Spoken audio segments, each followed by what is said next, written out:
Hi everyone. In today's tutorial, we will show you how to use the color splash effect in Canva. This is a great technique that highlights specific parts of an image while keeping the rest in black and white. Let's get started.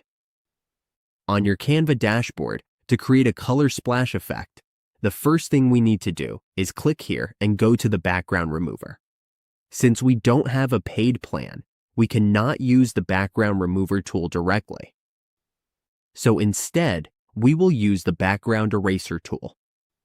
Here, all we need to do is select the file we want to remove the background from. Let's choose this picture, then remove the background and wait for it to process.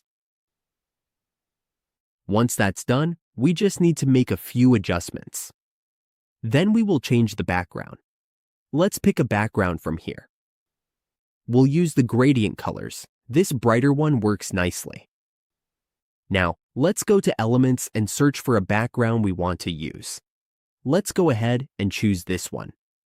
Make sure it covers the image completely, because we will need that later. Now let's go back to Apps and search for Image. Select Image Cutout. Let's wait for it to load. Then we will choose our image. Cut it out and then select a splash shape. You can pick any splash you like. Let's go with this one. Then reposition the splash over the image. Place it where we want it and then add it to the design. Once it's added, we just need to adjust the splash.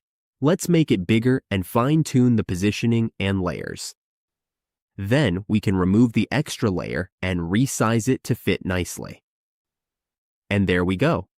It's simple and easy to create this color splash effect in Canva. That's all it takes to use the color splash effect in your designs. With this simple technique, we can make our designs more powerful and visually striking.